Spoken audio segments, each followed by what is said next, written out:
name's Owen, and I'm the Dungeon Master of our Return of the Giants 5th edition homebrew campaign.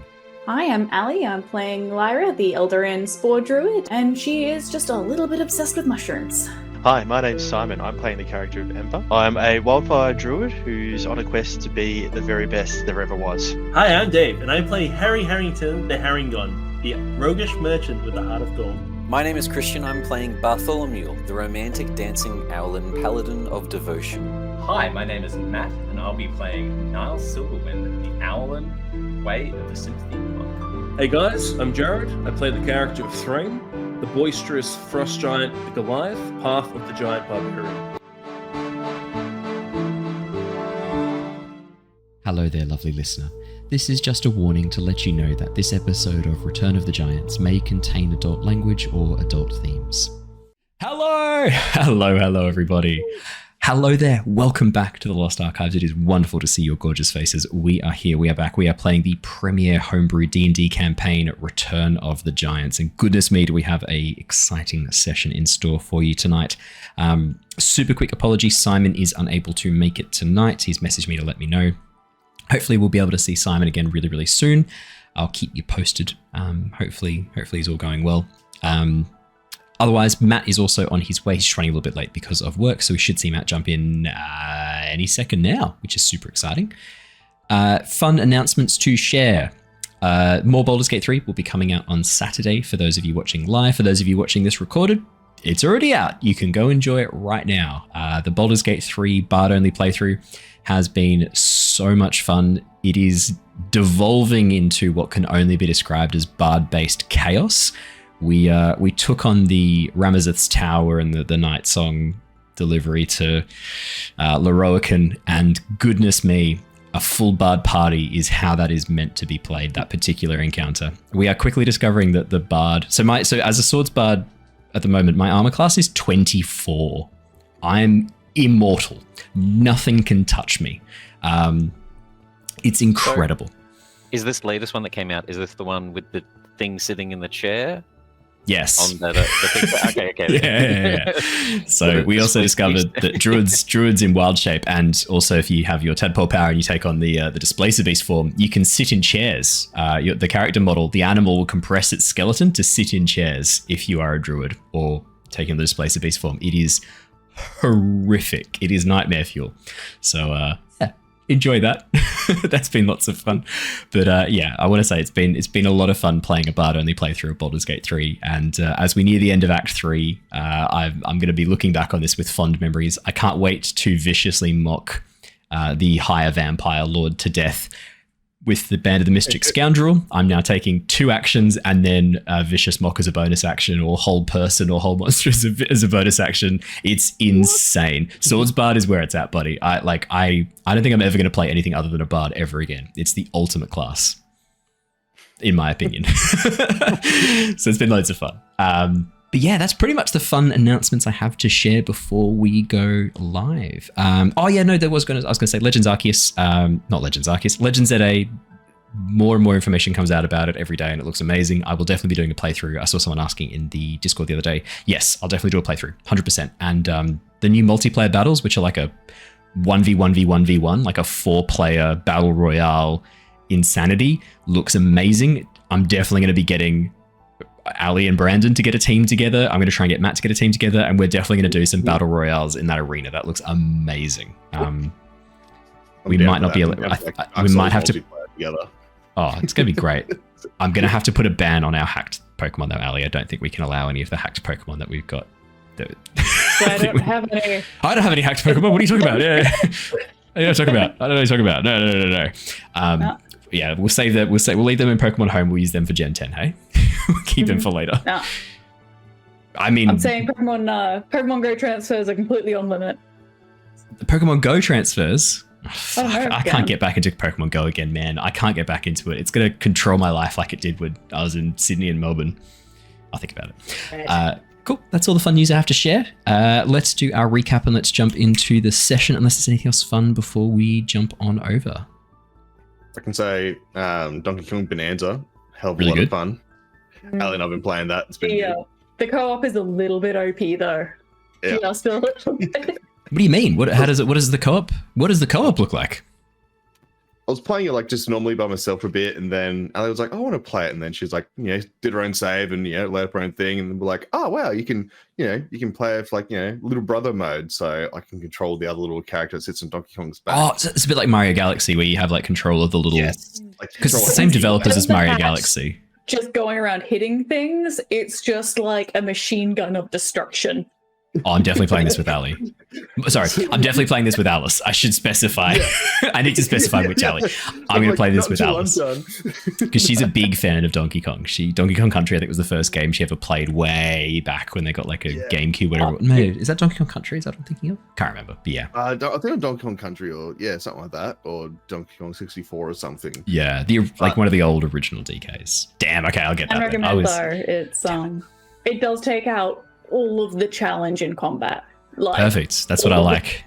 That's why my I'm just cheesing the hell out of it because you can tell it's like because you shout and there's like just like some like rocks in like the shape of a word just fly out, and it's like, okay, the idea is like you shoot a rock at something, you sort of help out a little bit and go and shoot rocks out, but you can just spam it like as fast as you can click, you can shoot it out. Oh, so no. you're just like and it's like this machine gun going.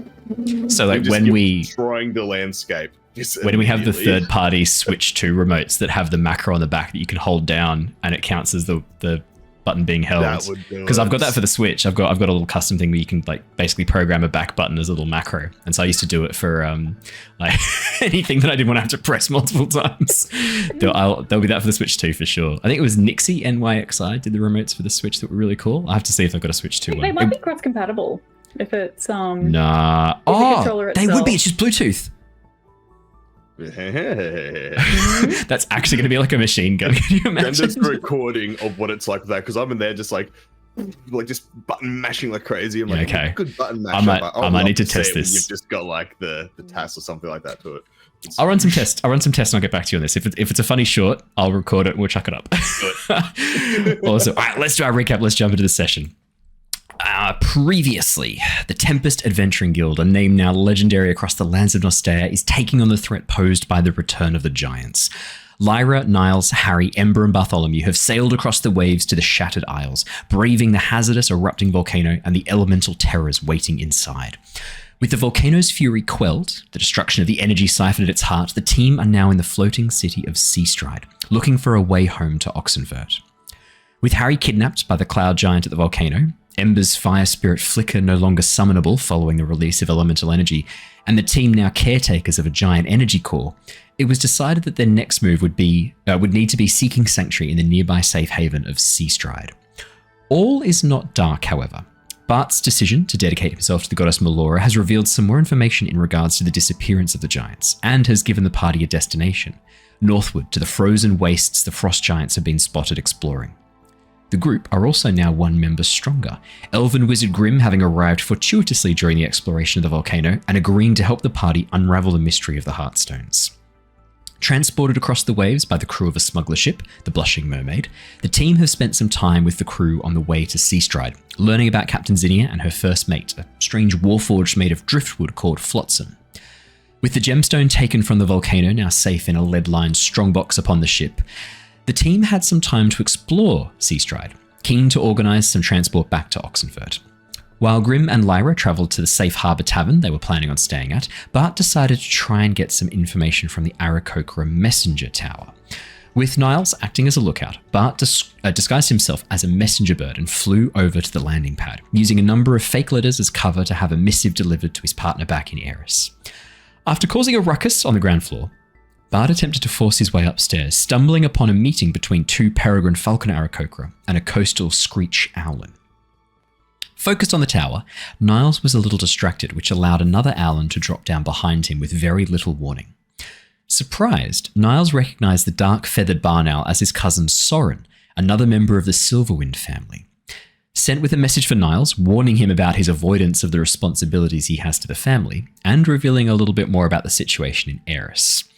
Departing with a warning for his cousin, Soren left Niles even more conflicted on the best course of action concerning his people. Meanwhile, Lyra and Grimm had enjoyed a tour of Seastride, above and below the waves, the warforged Flotsam guiding them to a jeweler and then onto the portal room, taking the scenic route along the way. We left off last session though back with Bart, who had used some theatrics to attempt to gather some intel, but with his attempts growing too bold and outing him as a potential spy, he was forced to flee. With his Paladin powers allowing him to freeze pursuit from the Aarakocra and Owlin, a call of alarm went up through the tower as he flew downstairs towards the exit. And that is where we left off last session, with Bart basically beating a hasty retreat from the Messenger Guild tower, the two Peregrine Falcons having been afraid of him and unable to follow in pursuit, the Owlin also similarly blocked, resulting in a cry of alarm going up from the top of the tower. But we're actually not going to be jumping straight back in with Bart right now. We're actually going to jump over to Grim and Lyra. The two of you have been traveling with Flotsam for the last little bit underneath the waves. Flotsam's warforged form able to twist and reshape into this, I guess, almost like a sea scooter kind of like design, allowing you to hold on to his arms as he swims, dragging you through the underwater city. With your water breathing spell active, Lyra, the two of you have been comfortable, been very, very, I would say like invigorated by this experience, exploring the gorgeous undersea section of Seastride, which is far more resplendent and impressive than the single to double story houseboats that kind of make up the top half of the city. As you round a series of coral gardens and begin to head towards a large open section, you can see in front of you what looks like an enormous column of light shining down from above. The platforms above, no longer densely packed, that creates kind of scattered light throughout the coral gardens beneath. The area above, probably the heart of Seastride, is a complete open section, a single platform right in the very middle of the city, but hollowed out with a circular opening above. We're talking like 200 feet across, allowing this massive pillar of light to kind of filter down, the sunlight from above filtering down through into the depths below. And here you can see all along the edges, mother of pearl like shells coated in this like highly reflective coating from the inside of mollusk shells, diffracting, diffusing this light and redirecting it throughout the undersea gardens here, creating this intense light in the depths, allowing for the growth of many of the farmed corals, seaweeds, and other vegetation underneath the waves. As you begin to head towards the surface, you can see there are a series of sunken platforms all around the outside of this enormous central town square. These are designed for easy access to and from the water. And all around there are people swimming, Triton, Maloran orcs, as well as some humans and elves as well. You pass by a halfling wearing stripy swimming trunks, two bladders attached to his shoulders, allowing him to float on the surface as he paddles in place. You see his little legs kicking underneath the surface of the water. And as you arrive at the edge of one of the platforms, you watch as Flotsam slowly reattaches his arms in the correct orientation, the arms coming together and reforming into that far more humanoid form before gesturing for you both to step onto the platform and standing up to his full height, his head just poking out above the water. Grim, you're a bit of a tall boy. As you stand on this platform, your head just reaches the top of the water. Lyra, unfortunately, you're still swimming at this point. You can't quite reach the edge of the water's surface standing on the platform. But a series of steps lead up towards dry land above you, lead up to the edge of this massive open platform. And as you make your way up the steps... Head's poking, it's like as I get up and my head's poking out, I'm just like, oh, Flotsam, that was brilliant. Thank you very much. I really enjoyed that. What about you, Lyra? Where'd you... You look down, Lyra's like still like swimming to the surface, treading water in place. And as you climb out onto the platform, Flotsam reaches down to help you up, Lyra, onto that first platform. And as you begin to climb up the steps, you can see, this area here is an enormous cleared out town center, city center. 200-300 feet wide, massive platform ringed by what look like mostly shops, cafes. This sort of seems to be kind of like the cultural heart of the city. I almost said cultural hub of the city, and Brandon would have lost his shit if I'd said that. But luckily I stopped myself. I luckily stopped myself saying it. Thank goodness. Can you imagine if I'd made that blooper? The cultural heart of the city. There are many people moving around here, and as you climb up onto the surface, you can see nearby what look like airship docks. Nowhere near as impressive as the Oxenfurt docks. The airship docks here consist of 3 main spires with 2 platforms on each. Tiny compared to the massive hub that is located in the center of Oxenfurt. There currently are 2 airships docked. One which looks like it's much more of a private mercantile ship. You can't quite make out the insignia or anything from this distance, but if it was an ocean-going ship, it'd be about a brig, so not huge. Pretty medium-sized. Well, small actually, smaller than a schooner. The other ship that's docked is a tiny pleasure craft, probably some wealthy private citizen doing a stopover in Seastride. Like barely a yacht, quite a small vessel docked up, and that's it, docked into the airship docks. But yeah, as you climb up, Flotsam turns towards you, Grim. You're welcome. I quite enjoy exploring my fair city. I don't often get an excuse to do so, though. Well, it's always good to have a little bit of a holiday from work from time to time, and what a beautiful city it is. Down there primarily, but up here is nice too. It's the contrast that I find most interesting. Why is it that people here, they don't zhuzh it up a little bit, you know? Like the shop front there could be exquisite. Is it the resources? Weight is the problem. So much of the Undercity is only partially buoyant. The upper section is what keeps the lower city in place. Too much weight, and it will all sink. Oh. No stone, no metal. We rely on wood. Gotcha. So if someone were to make a light material, perhaps, this place could look rather nice. I'm scribbling down in my spell book, which also takes into as notes. Yeah. It's a brilliant idea, Flotsam. Thank you. Now, you were looking for the teleportation circle for Flotsam. Oh, nope. For Seastride. Yes, Flotsam, I thought you would like a little Here, I am your teleportation. So he just lies down and begins to unfold into a teleportation circle. No. Right to him, like. You could do it. It just says you have to put it in a location. What if the location's him and you just have to put runes in him every single day? Technically, this is a cool callback. Lockie, the Giant Forge character we had for Tyranny of Dragons, part of his body is what made the portal gate that reactivated portal transport in Ostea and allowed for the giants to come back. So that's an unintentional but kind of funny reference there. Yeah, he sacrificed part of his core and part of his body to fix the gateway that basically re-allowed portal transport on and off Ostea, planar transport, and is what brought the giants back, kind of blocking Tiamat's return. Could you theoretically tattoo a teleportation circle on someone? That's a really good question that I will think about for a later opportunity. We may. Welcome, Matt. Perfect timing. We've been asked the question, could you tattoo a teleportation circle onto someone's body? We're just thinking about that. Yeah, this would be like a prison thing. Like if you're in prison with someone and a wizard's in your cell with you, and you do like what's that? Prison Escape or whatever that TV show was. Where, Prison Break. Prison Break. There we go. He's got the tattoo of like how to get out on his back. Same sort of deal. Do you know what you could do? If you wanted to be really secure with it, you could tattoo it around your arms, and it only becomes a circle when you overlap your fingers in a circle in front of you, and that's when it reforms the teleportation circle. That could be. Has anyone seen the anime Golden Kumai? That's exactly what I was just about to say. Is that what happens? They have a treasure map to the location of this immense amount of wealth that could purchase an entire The One country. Piece.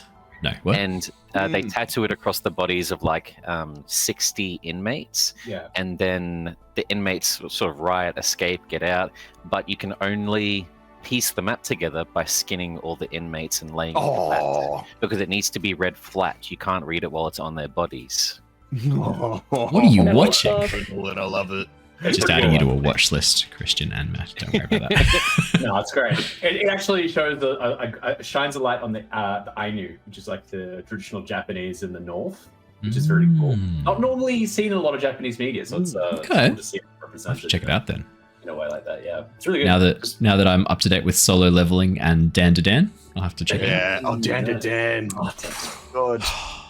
Why are you making me wait a week? Why are you making me wait a week between episodes? You bastards! Just give me. I want more Dan to Dan. Have any of you started watching Gaichia Kuta? Yes. Yes. Absolutely. We just got up to date with it. It is amazing, Owen. I'll check it out the too. art style is really, really unique.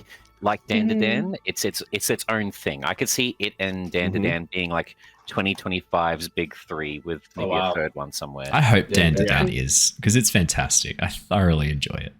It's so good. This one, like, we just finished the last episode before, and we're like, oh god, that was a good cliffhanger. We'll watch the rest tomorrow. And then I was looking at the thing, I'm like, wait, that was the last one. That's it. No! I actually don't know anything about this one. You might have to fill me in. I'll check it out. Yeah. Alrighty. No spoilers, but trash.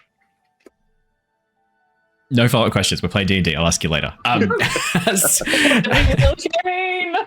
As you pose this question, Grim, I'm going to say you pose it out loud. Oh no, it was Lyra. Sorry. As Lyra poses this question, could you just tattoo a teleportation circle on someone? Grim, you have heard of experiments being done with such a thing. Would you like to roll me an Arcana check, see if you know anything about this? Sure thing.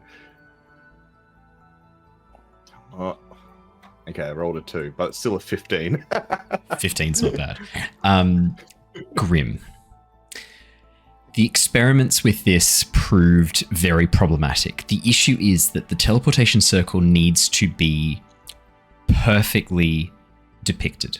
There cannot be any mistakes. Mistakes lead to displacement, lack of transfer, so body parts missing. It is a huge problem. And human skin just is too problematic to create a circle large enough to be useful and still intact and pristine enough to function as intended. It does not end well.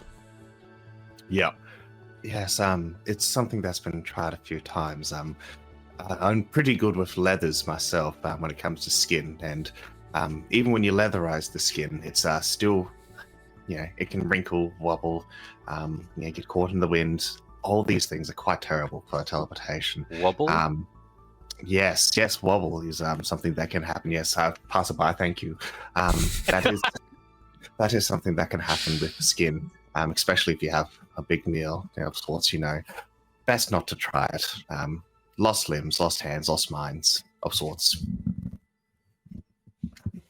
Okay. But anyway, that's dark. Let's go. Should we go for a wander? We are quite close to the housing for the teleportation circle. It is near the Merchants Guild. Let's go check it out, and if it's made of skin, I'll eat my hat. I'll buy a hat and I'll eat it. It is not made of skin. No purchase of a hat is required. Damn. It would be funny to watch you eat a hat. We may visit the haberdasher if you require. Well, if they have cool hats, I might have to get a hat. That is all they have. It is a haberdasher. Side quest, go get a hat. I'll add it to your character out. A nice tall top hat. Flotsam leads you cone. like a witch's cone. Only when you're drunk. Flotsam leads you through the city streets, past a number of cafes, to a much larger main thoroughfare that you've not really seen in the city of Seastride before. This main thoroughfare looks like it leads towards the main docks at the far northern end of the city, probably where people dock boats and allow for movement of goods to and through the major thoroughfare of the city. What sets this apart is that it is a series of wooden platforms, perfectly lined up, very, very well made, and decorated and designed with these etched fish-like patterns and coral-like patterns into the wood on the right-hand side along the handles. It's also running exactly perpendicular to a very wide canal, which you can see many, many people paddling boats through, all of them using these very long angled oars that allow them to maneuver quite expertly with very little effort through and along this main thoroughfare. You only have to walk down this for about 20-30 meters before Flotsam takes a left-hand turn into a courtyard. And here you can see a division of the Oxenfurt Merchants Guild. Looks like they have a presence here in the city of Seastride. And what's more, it looks like they're the ones who have the teleportation circle. In the very center, housed inside an enormous warehouse building that has been converted into a series of open plan 3-level kind of like offices. The first two dealing with what looks like the administration of moving goods. The second one mainly focused, or the third one I should say, mainly focused on the actual like management and shipping and receiving of items heading out.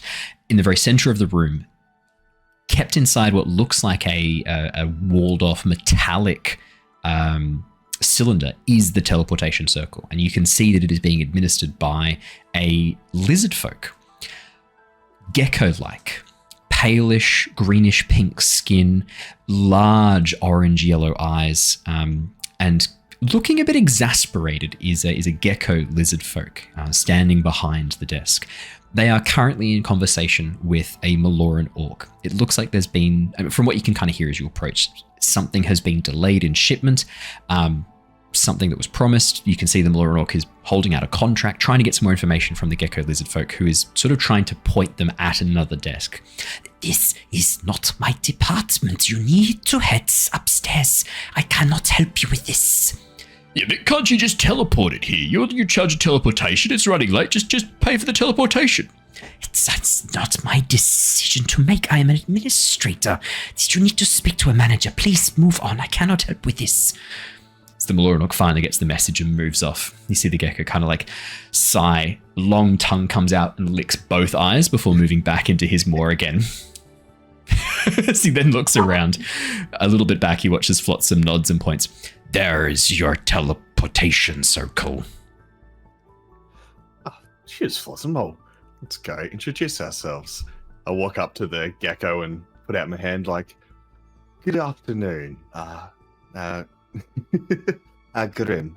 Pleasure. I was going to say the other name I had for him there for a second. Like, Mark, no. Grim. Pleasure to meet you. How's your day? Somewhat frustrating.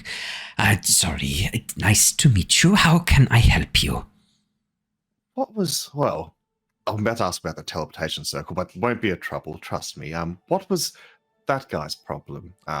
Late shipment. I'm not sure. Not my area. Not what I am supposed to be dealing with. Exactly right. You take care of the front and keep the customers happy. You're doing a fantastic job at that. I'm not even supposed to be on the front. I'm just meant to be dealing with the circle. No. Trust well, I won't cause any issues. I actually wanted to understand the circle. I've just, got the spell myself rather recently, and I'm looking for places to jot down to come back, for visits and for trade. Is it possible to take down the runes of the circle itself for coming by at a later date? That would be a severe security breach if anyone could just have the runes. I would need to see a writ of acquisition for the specific coordinates. Oh, no, of course. Well, I pull out my business card from the back of my little binder. Look, here's my information. It just says on there, Grimmaw Molder, fine leather trader in goods. Yes, very well. I need to see the writ of acquisition. Yes. And of course. And where would someone acquire that per se? It would be presented to you under agreement with the guild. Okay. Yes, of course. I'd love to. Do you want to speak to someone about organizing this? Yeah, of course. Yes, I'd love to do that. Yes, for trade in the future. I'm just new to town, so where are they? Who are they? You will want to speak to Cynthia. She is on the second floor. Her office is marked Inquiries. Inquiries. Okay. Gotcha. Okay. And Cynthia, she'll be in at the moment. She's not out of lunch, I imagine. No, she should be in her office, yes. Oh, perfect. The gecko licks his eyes again right in front of you. Before I go, I know every guild there, and there's always some goods that they need. Is there anything that you guys are short of at the moment, or acquiring? Like, what do you guys primarily trade here, aside from food and furs and such like that, perhaps? We are the Ox and Furt Merchants Guild. We ship goods for other people. We don't acquire them ourselves. We are a shipping and receiving company mainly. Yes, that makes sense, of course. Well, I'll go have a chat with Cynthia. Your name, I'm sorry. Silas. Silas, pleasure to meet you, Silas. I'll duck over there now, my friends. Once you have your writs, it is no problem. I am happy to show you the circle. I just need to see a writ of acquisition. No issue at all. It'll be here soon, of course. Perfect.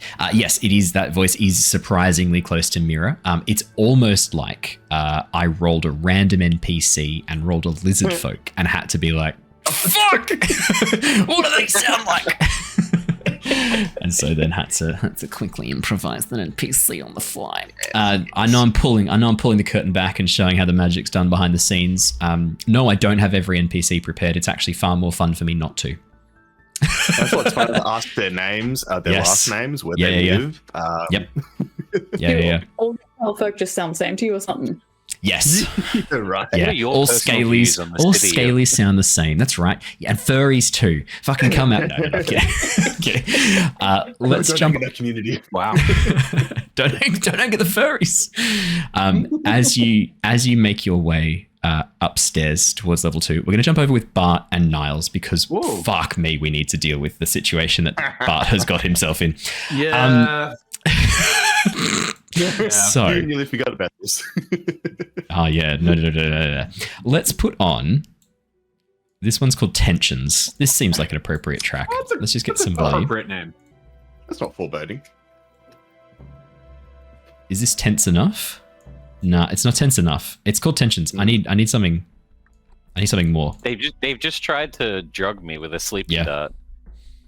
Should be sleepy.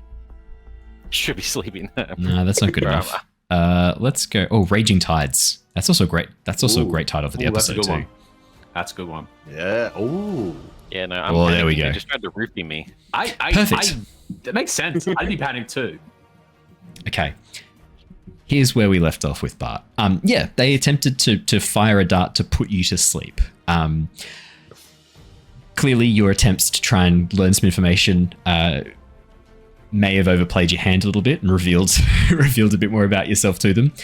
Luckily, your fear effect has been able to stop pursuit for the moment, but as you shoot down the lower story, down towards the initial platform you landed on, you hear the cry come from above, followed by a whistle. You hear from downstairs, the floor below you, a voice call out, probably the swan Arakoku you interacted with before, calling out, Emergency at the tower! We have an intruder! You watch as the pelican Arakoku you interacted with before looks like he was just about to have a little nap. He's just laid down. He's got a little eye mask over his head. It's like stretched around the sides to fit over his eyes, which are a bit more on the side than other like birds of prey because he's a pelican. And he watches, he slowly lifts up and goes like, mate, do we have to right now? What's going on? As he slowly sits up and watches you burst through the floor above, like skidding across the floor as you come like, he's like, sparks flying. The fuck's happening, mate? What's going on? Intruder upstairs. Fuck, not my department. And he slowly lowers the eye mask again. But what are you going to do? I'm beelining for the window that I entered in from on Perfect. The second level. As you beeline for the window, you watch as the pelican Arakoku lifts his mask and goes, why in such a hurry, mate? And then you launch yourself out the window, disappearing from view. Niles, you've just seen Soren depart. You hear this loud whistle and then the cry of intruder in the tower, emergency. And then you watch as Bart throws himself out one of the open landing pads, wings unfurling as he catches the wind and then tries to fly out over the surface, trying to get away from the tower as quickly as he can. Oh fuck me. Oh no. Okay. I guess I keep an eye out. Does anyone follow? For the first 2 or 3 minutes, no. And then you watch as 2 peregrine falcons burst from the top floor, rising high into the air. 2 of these peregrine falcon Arakoku. There are some like combatants flying after Bart. I will fly behind. But where are you headed? What's your plan? Now, just to confirm here, they're not right on my tail, are they? No, because the fear locks them in place, I think, for like a minute, doesn't it? So you've got like a minute or two until they then are going to be on your tail. So you've got a moment here. if you've got it, I guess, yeah. Maybe Niles won't just yet. He's gonna watch Bart. Yeah. And just see what happens. Okay. Yeah. Look, I would be rather than going up high into the sky, I'm probably gonna dart down to try to like street level and Assassin's Creed the ship by trying to find an alley somewhere and just getting out of visible sight. That's the first thing. It's not distance, it's just getting out of line of sight, because I know that they're gonna most likely try to just fly high and pick me out. Yep. Could I please get from you first a perception check followed by a stealth check, please? Perception to see what you kind of notice, friendly abodes and things as well. Also,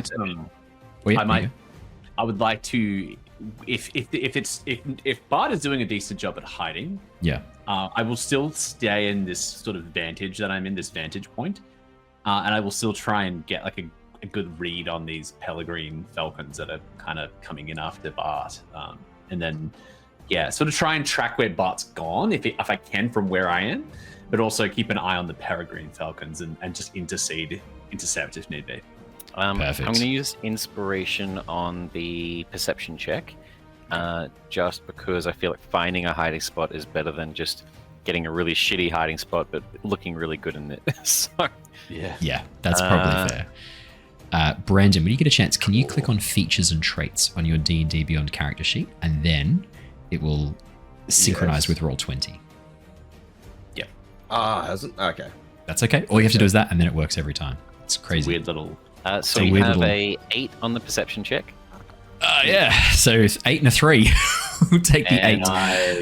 A 15 with the stealth. Not okay, but dropping down towards and flying over the street immediately presents a problem. The people there and the lack of most of these streets, they're mostly canals. As you drop down and begin flying over the surface of the water, you narrowly avoid taking out a person on a small gondola. You watch as the Malordor kind of stumbles in place, almost falls over. Looks like, oi, what the fuck? As you speed over the surface of the water, leaving a bit of a trail of spray in your wake. As you take a left-hand turn, you almost collide with a building. This narrow, tight flying is not your forte, especially since you've only had your wings now for a couple of days since they've been lost for a long time, and they are struggling to keep up with the weight and the agility of the turns you are trying to get them to do. However, you do spy about 3 or 4 rapid turns over the surface of the canal, what looks like a small courtyard inside a ring of smaller townhouse-like setups. These 2 single-story and 1 double-story like platform boats that have been kind of set up with a little garden courtyard in the very center. And as you duck on in, you can see a friendly looking shadow in the alcove of the doorway. You press yourself up against the doorway, holding yourself in place, hoping, listening to see if they're on your tail. But for the moment, seems like you've managed to get away. I mean, with a perception of 8, you're pretty confident there's no way they could have followed you here. And you can't see any sign of them. Not a flicker nor a feather. Niles, you watch as the 2 Peregrine Falcons immediately shoot up into the air and split, going in concentric, almost like spiral-like patterns, perfectly in sync, away from the tower, looking for Bart as quickly as they can. Wow, okay. What would you like to do?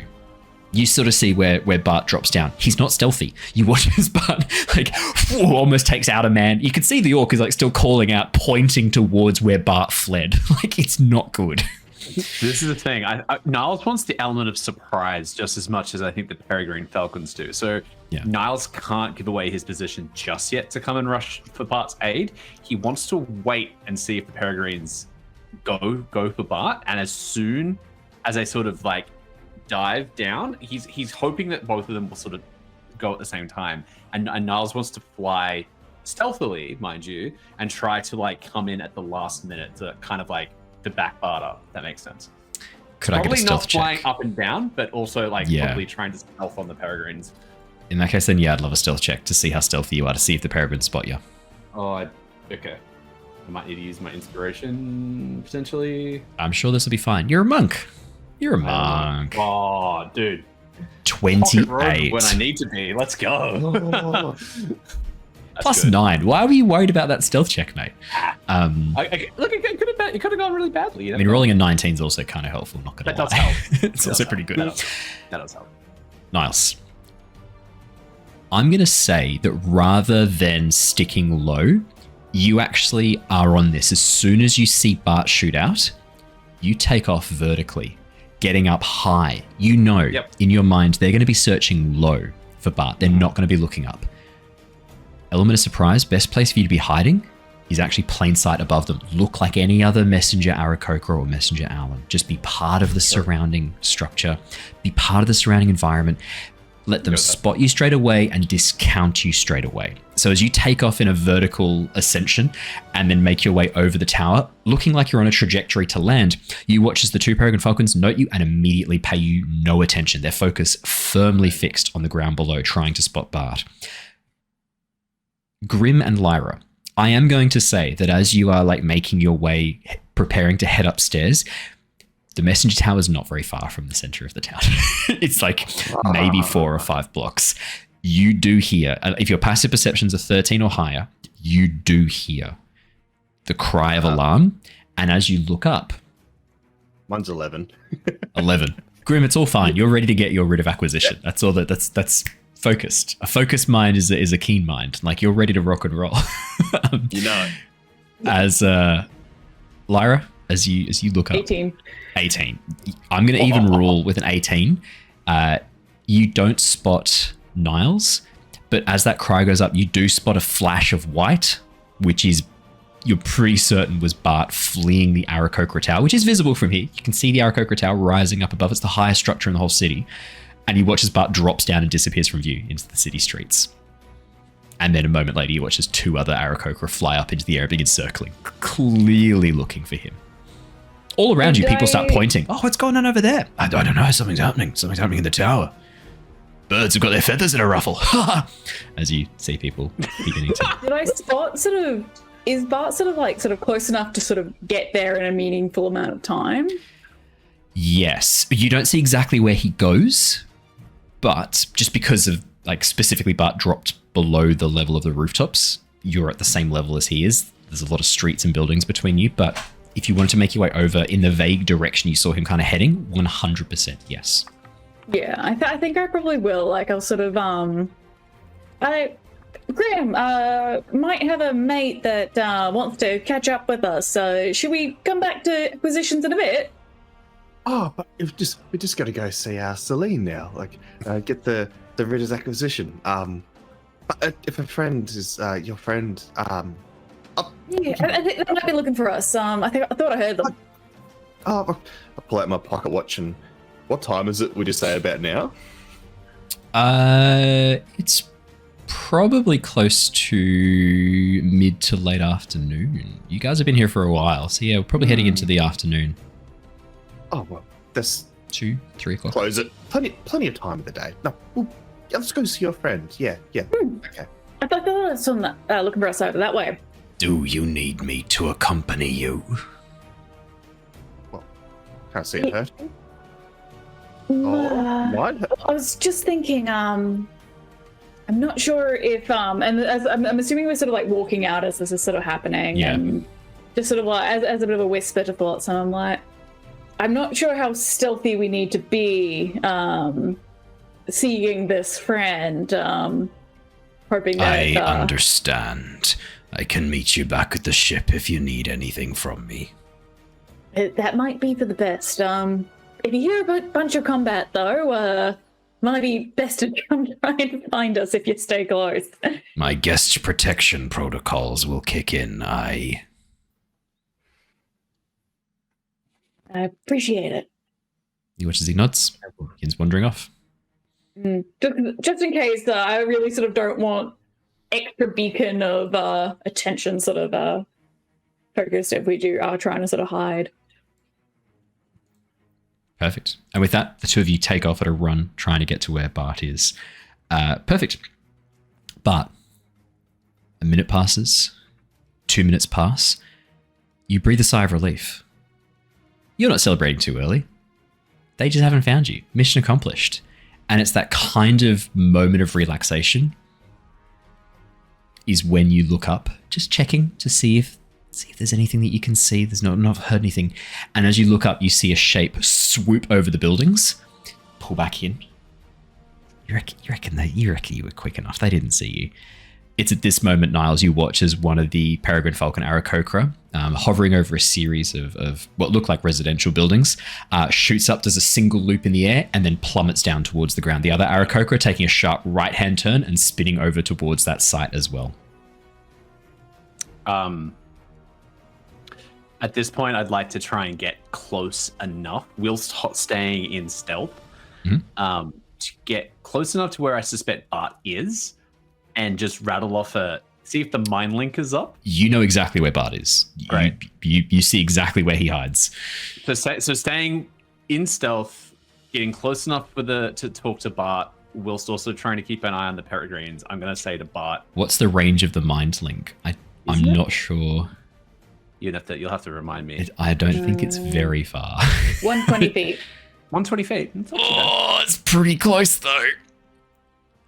I'm pretty stealthy. You are, yeah, to be fair, you are at 28. I'm going to say that as you kind of like drop with the Peregrine Falcons, ducking in around the back of the building, you would be within range to kind of get this information to him. Hiding among the rooftops. Yeah. What do you do? I shoot a quick message to Bart as I'm sort of getting closer. They know you're there. Be ready. I will try and support when I can. Okay. Cool. Oh, no. Thank you, Ali. The communication is only possible as long as you and the target remain within 120 feet of each other. You were way more than 120 feet away. That connection is broken. Feet and didn't read the rest of it. Never mind then. That's all good. That is unfortunate. Niles, you go to... I mean, to be fair, you don't really understand how this tattoo works. It's not your tattoo, and you've only used it with Bart. You send that mental link. You don't know whether he's got the message or not, but... Can I try to do it through the Hearthstone? Yes. Roll me a D100. In a moment of desperation. Grim. I put the message out via my mind link through the tattoo, as I've done before, as it's worked before. Realizing that I don't get a response back or not that haptic feedback, I panic, and I will try and go through the Hearthstone. So for context, Brandon, I don't think we've rolled higher than like a 12 for this ever, and they've done it multiple times. Oh, 54. Okay, 54, 50. 54. Okay. Let's go. So let me consult my little table here. So with the previous help of the mind link, like they're already connected, kind of. It's like just a bad telephone signal, like... Yeah, it's like a Wi-Fi signal that you've connected to once, you remember it, it's fine. I will adjust the DC slightly, taking that into consideration, because fair enough, the linking tattoo actually works in a similar way to how the Heartstones do. You don't know that, but it's a similar kind of magic. So I will change the DC. This does change what I was about to describe. Obviously you don't contact some like extra planar eldritch creature like you have every other time, because that's only if you roll less than a 10. It's only 10 or less. Oh my god. Yeah, that's happened a few times, Brandon. It's happened a couple of times. Like an amusing amount of times. I almost want to make you roll the D100 again, because I'm like, nah, 54, that's not keeping with the pattern. Good. It's too good. Yeah, roll it again. As you reach out, Niles. Yeah, sweet. For a moment, you feel this cold emanating from your stone, this sudden chill that causes you to shiver, your feathers to rise, and then almost like a taste in the air, the taste of ozone, that kind of pressure drop that you feel when a big storm, a lightning storm is about to hit, and that kind of metallic kind of flavor begins to rise in the air around you. And you watch as your Heartstone flickers for a moment and lightning crackles across it momentarily. And then the link, it connects. But for you, you feel this calmness suddenly wash over you, this stillness. As your breathing slows, despite the panic of the situation, you find strength building within you. This calm stillness. And as you watch, your Heartstone begins to flash momentarily, and then you feel this connection form. And you hear in the voice, this booming voice, Niles. Connection established. Sindaris wishes to speak. Do not disturb. Do not disturb. No. Yeah. Oh, it's on loudspeaker. No. It's in your mind. It's not spoken out loud. This is in your mind, I should say. Well, Bart has made a very strong habit of remembering everyone's giant names due to his, I guess, overthinking and wanting to plan things out properly. Straight away, Niles. Okay, yeah. I accept this 1-800 number. Niles, collect. in your mind, you hear connection established. This deep, booming voice, probably the voice of Sindaris. And then your minds are linked. Time slows. All around you, the world seems to take on this grey-like hue, colour bleeding away as time slows. Your mind's accelerated through the power of the Heartstones.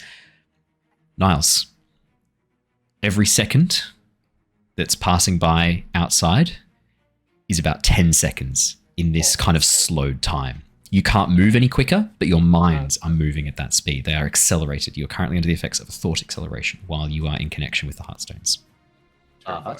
What did you do? They're tracking both of our families. Yes, no, I realize that, but they know where you are. You're not a very good hide. I need to teach you a little bit. No, I'm totally safe here. No, they're coming for you. I can see them. Yeah, no, but you don't understand. I lost them. No, you know. Trust me, you didn't lose them. They're about to get you. So, but don't worry, I'm going to support as best I can. Okay. One found me or both found me? The girl. No, they both found you.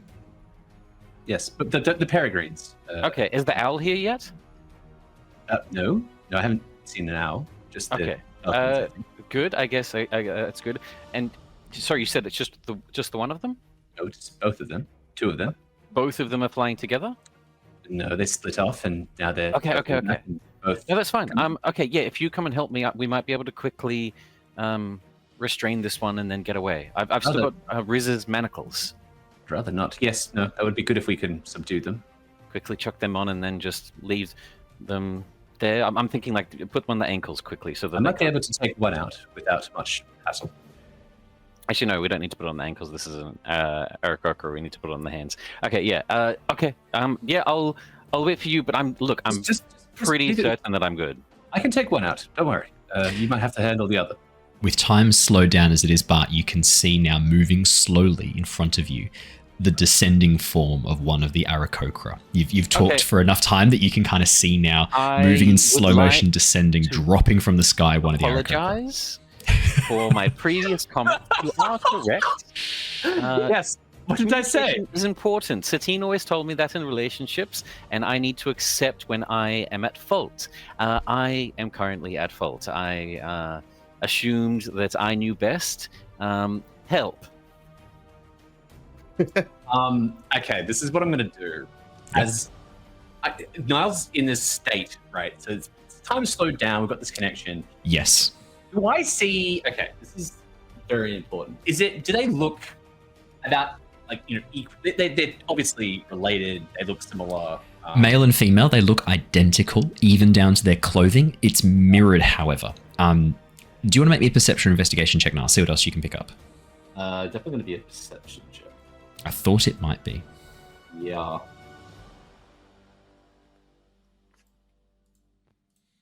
Yeah, so the moment, so while the Heartstones are connected and you're in communication, you're under the effects of a thought acceleration. Essentially, your mind is moving much, much quicker. You're drawing upon the power of the Heartstone as part of your thinking. 20 and a 12. Do you have advantage on perception? No, just an accidental second roll. All good. We'll take the unnatural 20. Niles, as you examine the two Aarakocra, the peregrine falcons are lithe, but they are muscular as well. Most likely monks, judging by the way that they're flying. Their technique, their movement, there's something really familiar about it. Yeah. Their training doesn't seem to have been that dissimilar to your early training. And as you watch them... Yeah, you go. Would you say that they are muscular in a way that is more like bigger, like I guess, like are they dexterous, like lithe builds, or are they more... Yeah, very lithe, like the strong but that lithe kind of build. Yeah, and as you watch them drop, you can see that they have strapped to their feet, their claws, those metal overlays, the metal claw covering for their existing claws with the jagged razor sharp edges, covered and wrapped in this black leather strip. Niles. Yes. There might be an opportunity here. But I'm fucking tired of running from things and being on the back foot, Nick's being a couple of steps ahead. I have already tested the ability of magic of forcing people to compel the truth of their heart, the way that I prostrate myself with my my oath. Maybe we catch them but don't flee. Let's take this fucker back with us. Oh, okay. Sure. Add some kidnapping to our list of things that we've done. In broad daylight. In broad daylight. Well, I can certainly subdue one. Yeah. Okay. Okay. This is fine. I feel like we were horribly misunderstood here, but good chance to talk to these fellas. Might be able to solve everything out. Smooth everything over. They tried to kill me. Okay. That changes things. That's not true though, Bart. Can I have a deception check? They did not try to kill you. That's true. Does Bart know that though? I mean, they tried to use us sleeping. Like because of your detect poison, you know what it was. Oh, I would know that. Yeah. Okay, but didn't she also threaten me with knives on her hands? Oh. I mean, she did threaten you with that. Yeah, but that's not the same as trying to kill you, to be fair. Yeah, it definitely wasn't following up the, sorry, you've heard too much. We could, Well, I mean, it's hard to say. It was initially the plan was to try and knock you out, to put you to sleep. And then what? Lock me away for the rest of my... That's pretty much death. Well, that's a really good question. I mean, what was the next plan? You don't know. To be fair, this has happened to you and you ended up in the Underdark. So your line of judgment and your line of reasoning is probably a little bit like extreme in this case. Bit of trauma. Like, you have informing your decisions here. You have some PTSD. Like, it makes sense. Yeah. What are we doing? I think subduing them would be the wise choice. Yeah. Oh no, with DM. You're currently so time is moving slowly, but it is still moving. You can see now that Aarakocra dropping from the sky is getting very close to the ground, and that you can see their head turning as their eyes move over and they spot you, Bart, hiding in the alcove. As this is happening, from my from my position, wherever that might be, close enough to talk to Bart, close enough to see them, I'm going to reach for my iron bands of Bolaro, and I'm going to get ready to throw the bands at one of them. Okay, so there's one that's just dropped below the edge of the building, another one's still coming down from above, probably about sort of 80, 50, 85, 90 feet The away. edge of the building, how close is that to me? When you say the edge of the building, you're like pressed up against an alcove. Do you mean like the other side? The closer one to me, how far away is it? The closer Peregrine Falcon? Yeah, 30 feet. This little courtyard you're in is only about 60 feet wide. Okay, perfect. I would like to, like object interaction or bonus action, get the manacles ready. And then, time is still slow. You are going to have to break this connection, and then yeah, that's what I'm fine. Oh, cool. Okay, just start moving now. Perfect. Yeah. So as soon as you go to start moving, Bart, as soon as you do, you feel the connection wavering like a thread, beginning to stretch and break. As soon as you begin to consciously try and move and travel, it begins to slow and break. If you commit, the connection severs and time resumes. Alrighty. I will get everyone in initiative, please, as we launch into this. Before you roll your initiative, before you roll it, let me put you on 2. Yeah, but we'll ignore that. You said before. It's a 3. No. Let me move you across. I'm going to use. I'm trying to see what the closest or most appropriate little map I could use is. I need some assistance on my initiative, please. You've caught me. Well, maybe. Semi-unprepared. What do you mean, maybe? I'm going to use. I don't have a really sick map loaded up for this, which is my fault entirely. What I will do, I'll use the map of Heatmeave because of that it kind of is in the zone we want to be, but I won't worry about bringing a map across for everybody else because this is not the appropriate map, and I will have a better setup for next time. I will delete these really quickly, and we'll just bring across... Let me get rid of those, get rid of that, and I will need to bring you across Grimmaw. Here you go. I'll get rid of Harry. Now, Grim. If I bring you in here, can you see Owen, camera, and Grim? Name, please. What's your? Do you have dark vision, Grim? You would have some dark vision, being enough. I'm guessing you've got 60 feet. Perfect. Perfect. Save changes. Brilliant. And if I bring you all across, can you now see... Can everyone see their tokens on the map? Yes. Yes. Brilliant. Sorry, the As I initiative said, counter isn't up yet, so I rolled too early. that's all good. I'll add your initiatives in a second. Grim and Lyra, I'm going to put you guys around the corner. Perfect. And if you now click on your tokens and roll initiative, that would be amazing. I'll add your... Here we go. We're going to use... There we go. I've got our 2 tokens here. There we go. Alrighty. Nice. So, Niles, you're back here. This is kind of going to be the courtyard at the very center. We've got one of them dropping down. It's about 30 feet away from Bart, and the other one is up in the air at the moment. Niles, you're kind of straight up, which I'm going to just try and indicate with the map there. Awesome sauce. Okay, so I just need to add turn... Oh, sorry. I need to bring open the initiative. There you go. So we've got a 20 for Niles, a 12 for Lyra. We need to add one for Bartholomew. Yo, Matt. Yo, Chris. You got any key points? That's the question. Heaps of key points. So many key points. Reckon you could help a little buddy who's trying to stand up from where he was sitting down, and you can see his probably like mid-slip as you're like panicking. Yeah, I'll use my align ability and make you a 20 as well. You can see Bart's probably like a midway tumbling over a small little cardboard box that was just in this side alley. Yep. So Niles will do his align to sync up with Bart. That is very kind. Very kind. Now, why can't I see Grim's initiative? It looked like initiative crashing on me before. That's okay. That's good. I'll just add them. I can see the 6 in the game. Yeah, it just didn't come across for some reason. That's absolutely fine. Let me add them now, and that way we'll be able to see them on the thing. 6 for you, Grim. Yes. No dramas. Have you gone into features and traits, then back out again? That is often the way to go. I did that. It hasn't given me that notification saying like it's synced or anything like that. So do you have Beyond 20 involved? Do you have both Beyond? Yeah. Do you have it on on your browser? That'll do it. I did have it on this browser. Let me double check. All good. Don't worry about it. That is fine. Alrighty. So it looks Apparently like I do not have it on this browser anymore. All good. All good. You've got some time to chuck that in because of your shockingly bad initiative. Niles, you are first as we jump into initiative. Just to paint the scene really clearly in your mind, you are currently hiding over the edge of this building. There are 3 sort of buildings forming this kind of makeshift courtyard in the very center, about 60 feet in diameter one way, 40 feet the other.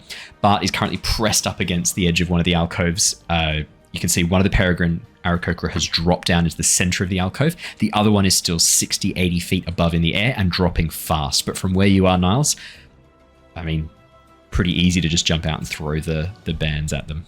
Yeah, I mean, before we broke into initiative, I would have seen potentially, logically, Bart would be preparing against the first attacker, so Niles would naturally go after the second. Now, from my stealth position, am I able to get advantage on this ranged throwing attack? 28 stealth is going to give you... Yeah, they don't know you're there. By the way, I will align... In the initiative, I will align to Bart. Bart will align to me, so he can go up to 20. He'll act second, which is very handy in this situation. Look, way of sympathy, or what is it now? It's path of sympathy, knight of sympathy, path. Yeah. I think they're called paths now, aren't they? The new monk subclasses. Yes. It's funny. I think actually we kind of nailed the balancing of this pretty well. I don't think it's too bad. We've not had to do. We've done a little bit of adjustment early on, but like I reckon we've got it now. We'll see. There's some higher level features we'll have to check out, see how they go. But at the moment, yeah. If anyone wants to use the homebrew path of sympathy we're using, it's on D&D Beyond. Anyone can use it. Otherwise, I've also uploaded all the details to it to the wiki. The high level features, Niles just ends up like 1v1ing Hadar. The high level feature is Niles can add and remove vulnerabilities and resistances and things like that. Pretty freely. Okay. Negate legendary actions and yeah, like that. Pretty cool. Oh. Yeah. All right. So he has almost like a key powered counter spell for legendary actions. Yeah, it's pretty good. Range attack roll is going to be just my regular hit DC. It's a +9. So I'm just going to use an unarmed strike, but it is using the Iron Bands below. Brilliant. So that's going to. Oh, I rolled that on the. I'll pull open the picture of them as well because they look pretty sick. The Iron Bands, and I'll share it in the chat log so that we can all see it. Okay. So these are the Iron Bands of Bolaro. Essentially, like a Pokeball. Essentially, a small sphere made of like tangled iron chains and bands, which when you throw it, expands to capture a creature and essentially lock it down. To restrain it until you take the bonus action to release it. It's going to be a 22 with the advantage. 22. That hits. You watch as dropping down from above, the male Aarakocra, the one who is sort of following a bit behind his sister, he doesn't see you. He has no idea you're there. Niles, you pull your scarf over your head, turn it backwards a little bit so the brim is facing behind you, pull out your Pokeball, and then let it fly. I choose you as you throw it. As you burst from behind the building, throwing the iron ball, it immediately, as soon as it leaves your hand, you speak the command word. What would you like your command word to be? It's a great question. Command words is it to capture or to release? It's to capture and release, two different words. This isn't, we're adding flavor. That's not really in the thing, but we're adding it for fun. God, what would it be? What's a good word for capture and release? Go, metal. Go, bands. What's Latin for restrict? I often default to like Latin or Welsh or things like that. Let's figure it out. I always go for the kind of that, but that's okay. Let's go with that as you throw it. Nice. I want to do no. What's Captus? Captus is capture. Captus in Captus is not bad. Let's go with that. We don't speak that series in this on this channel. What about capture? What about I'll see what catch is. Captus is the best by far. I had a quick Captus is the best. I like Captus. Yeah, as you whisper Captus to the ball stealthily and then throw it, it immediately expands. The bands flying out in all directions as they spin through the air and then wrap around the Aarakocra. The German Einfangen. That's actually pretty good too. That's good. I like that. It's not very stealthy. The German language. Einfangen. It doesn't sound right whispering it. Einfangen. It only sounds right shouting it. It is racist, yes. As the ball flies out, the bands wrap around the Aarakocra. You have the satisfied look, Niles, as you see its expression. Fear, horror, complete surprise. It had no idea you were there. And as the ball captures it, it drops from the sky. I'm going to need to roll some fall damage because it was shooting down super fast, and then this has intercepted it. How far up was he? Yeah. I think you said that's like 80, right? 80 feet. Oh, shit. I made a point of saying it out loud. He's going to be like a rod from God, like a tungsten rod from space. Well, the thing is, right, he's dropping down right towards his sister. This might be bad. Let's see. So if it's 80 feet, that's going to be both of them with a cannonball. Going to be 8d6. This could be pretty bad. Be fine. Oh god. Okay, here we go. Just splat on the. Am I able to bonus action get in front of him to capture him? You take the hits. He doesn't, Matt. It doesn't shrink him, so you're still just going to be in front of a human-sized. I know. I can handle it. Do you want to? Are you going to try and like intercept and stop the fall directly down? Okay. In that case, ignore the damage I've rolled for the moment. So it's your action to throw your iron bands at Lyra, correct? I'm happy you could use your bonus action to basically like try and fly and partially. What I was thinking actually was to fly in underneath as he's falling. I want to use a reaction because I can deflect missiles and or melee attacks as a monk. I want to like lessen the blow that way with a reaction. Okay, I will allow this. I think because this is really cool, and he is at this moment. He has become a missile. He's literally a missile. Definitionally, imagine you going down and like kicking him like some sort of like a pinball bit at the bottom. You like drop and then spin upside down, kick him to try and convert that vertical into like lateral movement. Okay, sure. Roll me the deflect. Roll me the deflect. You also risk taking some damage from this, Niles, just so you know. That's okay. You can try to tight roll damage. Okay.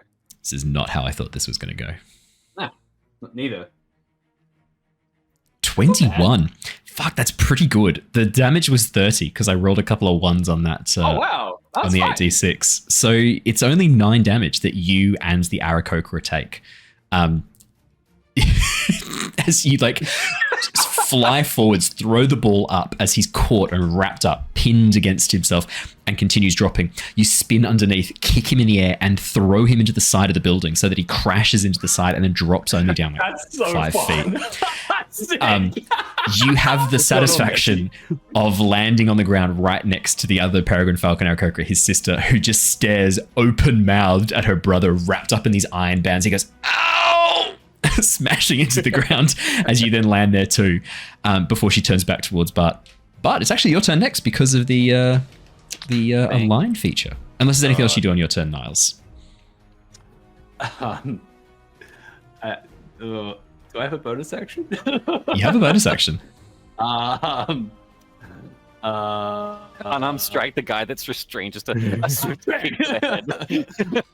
Punch. As you hear him go, "Ow!" You're like, "Quiet, bam, shut up." I mean, I could flurry of blows him. I could do that.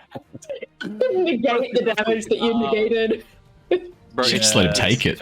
Iron Man versus Hulk, and you're just like slamming the Go to sleep, go to sleep, go to sleep, go to sleep. Is the female Peregrine Falcon in? Oh wait, I should look at the map. She's 30 feet away from Bart and about 10 feet away from you. I've got a plan if you. No, that's cool. Nah,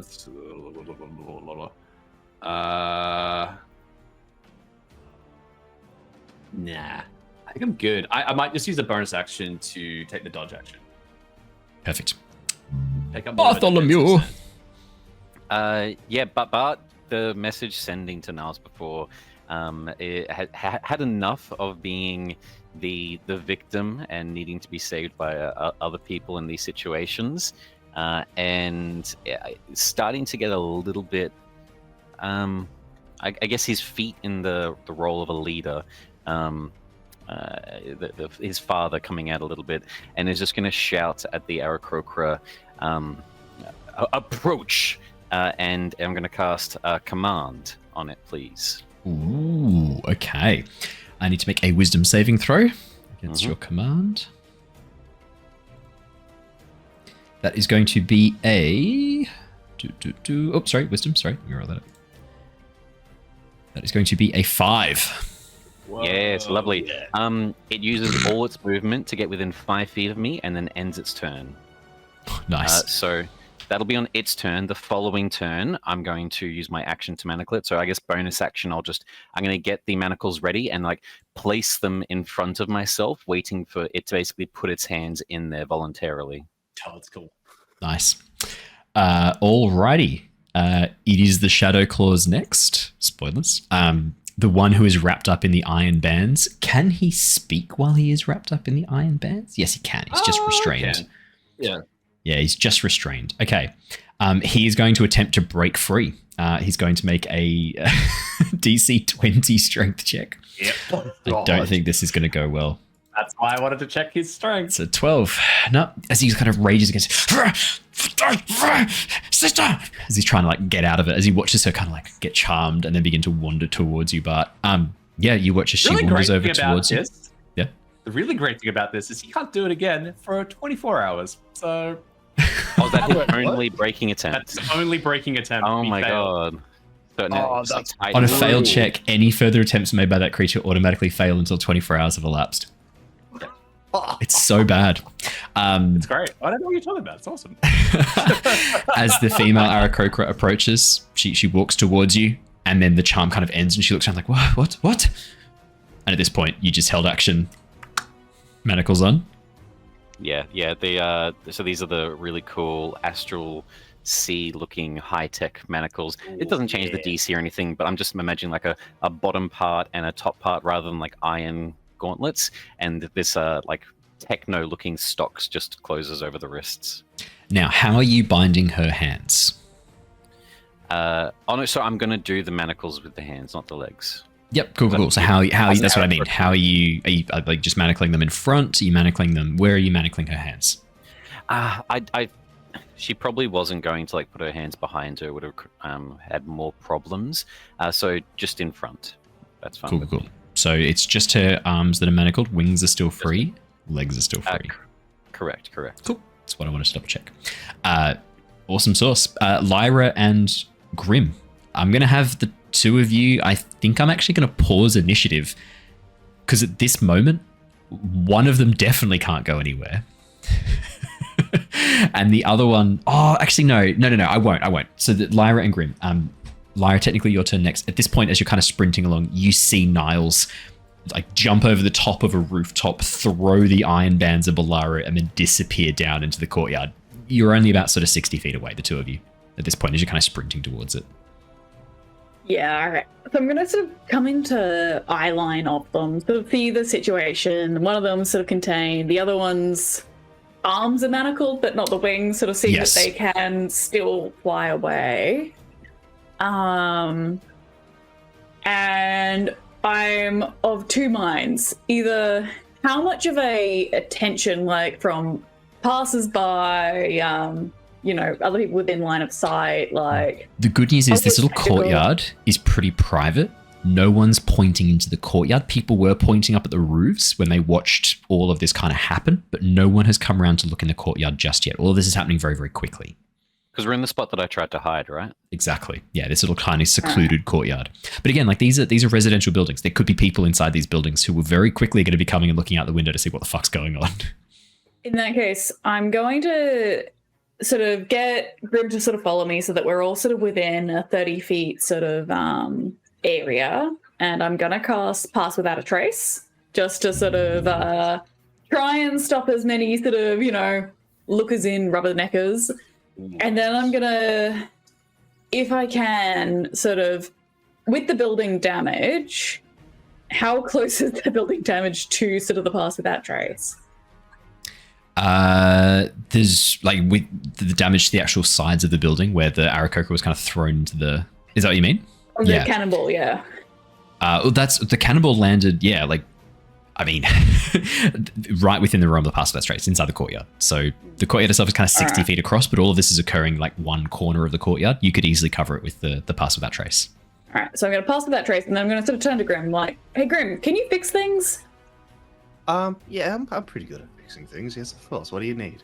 Can you, I'm going to try and keep this all on the down low so that we don't get arrested in, this town area. Can you I missed a thing that I need for Celia.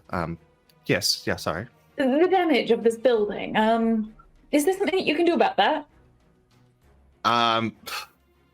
So with mending, yes, repairs a single break or tear in an object you touch, such as a broken chain link to other breaks. No larger than 1 foot. So I'm thinking 1 block at a time, and after I cast this spell, Lyra can help.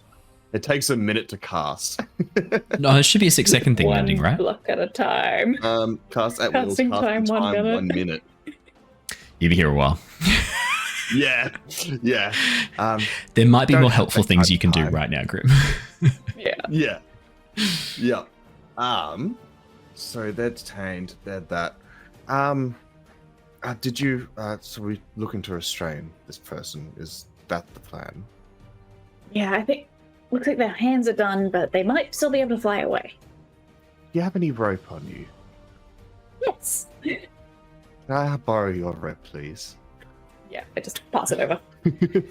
Thank you. I walk up and this looks like a interesting time you've got here, Bart and Niles. I had a previous engagement as I'm walking behind and so did we. Oh yes. Oh, did you? Oh, that's interesting. As I'm talking to you, I'm wrapping the rope around the Shadow Claw's hands. So yes, I was the wings. Yes, wrapping around there. Are you just tying a knot on the wings? Yeah, I'm just tying the rope around the wings. It's just floating there while I'm talking to you. I thought you were gonna cast like a crazy spell, and you're just like tying a bowline. That's it. But no, we had a good out of the water. It was really lovely. You should really see it sometime down there. Yes. Sorry, what are you? What's your name? As I say to the Shadow Claw. She screeches in your face this like eagle-like cry right at you. Could you make me a sleight of hand check, please, Grim, as you try and tie down her wings? I certainly can. Oh god. Shit. Wait a second. That's a 5. That's a 5. I can use a luck point here. And 3. Try it again. Come on. Okay. Natural one. Because with luck points, I think you have to take the second roll, do you not? Yeah, I think so. Don't forget you also have... No! Oh my god. Don't be lucky. That'd be a natural 20. Really is just as casual as he was saying. That's a natural 20. That's a natural 20. Yeah, that was pretty casual. That was he's just like, yeah, just I'd like to imagine you do it like a shoelace, like there's a big bow. Yeah. Now we go around the tree and through the hole. Grim, what you do that is very clever is as soon as you try to tie this rope, you watch as the Aarakocra tries to sort of tuck her wings in and then fluff them up to make them look bigger than they are so that you leave a bit of space. You're not falling for that. You know that all you need to do is get the rope tucked underneath the flight feathers, and if she tries to break out of this, she's going to rip off her own flight feathers, and that's going to be very painful and probably clip her wings. So you just make sure you've got the flight feathers locked in underneath the rope. You don't care about the rest of the wings, not a problem. You bring it back around, tie it into the manacles, loop it back over, and then you put a little knot in place that the more she strains, the tighter this knot will get. Like essentially like a type of like reverse slip knot, so that as she tries to break free, it's just going to lock her in tighter. I'm going to say your ADHD in university led you to reading a book on knot tying, that you were supposed to be doing research for some forms of like evocation, like sculpting spells to avoid like fireballing your friends. You got distracted by like knots of the greater Ocean Sea, and you were like, great, I'm going to read this. I'm like, oh, this is awesome. This is how you tie down a boat. I'm hardly going to be casting fireball, but no, not tying. And for good measure, with a natural 20, you finish it off. You realize that they can still squawk and that their legs are really quite dangerous. You still got a bit of rope left, so you just hog tie. Yeah. Finish it off. It's a natural 20. You bend down, wrap up the legs, and then with the beak, you just get, there's a little bit of rag stuffed up. I mean, you did use it. It's from one of your zombies, but like it'll be fine. She won't mind. And you sort of scrunch up into a ball, straight into the beak, so that she can't squawk through it. Mission accomplished, Grim. I'm gonna take us out of initiative because one of them's wrapped up in the iron bands of Bolaro. One of them's just been natural 20 hogtied by Grim. So funny. That's all she wrote. I'm gonna. If I can I just sort of get everyone to try and gather everyone sort of into the shadows of a building somewhere and do a little stealthy like. I'll pick up the hogtied one, and you're really a natural Tempest Guild member. You should. Have you joined up yet? Oh, if there's positions open, always happy to have new friends and our colleagues. Yes, of course. Yes. Nut thing. And when you die, I'll have fresh bodies for my army. The can win. How long do Owlin? No joking. The average age of an Owlin is 110, so you have to wait. You won't need your body once you've perished. There's no requirement for it. Grim, however, always is in the need for fresh meat. I'm an elf. Yes, I can wait. Doesn't even need to be that fresh, really. No, not at all. No. I'll take bones. Just bones. With your natural 20, Grim, you also know that the iron bands of Lyra have not stopped the other Owlin from screeching. Lucky you've got a spare bit of cloth. Again, roll it up, chuck in the mouth. Yeah. It's just like purple cloth I've got, yeah. Put them like little zombies, just in the mouth. Yeah. Yes, be quiet now. Yes, thank you. Against the cloth. No. Look, I think we've got enough on the wrong foot. Yes. Bart, did you want to say anything?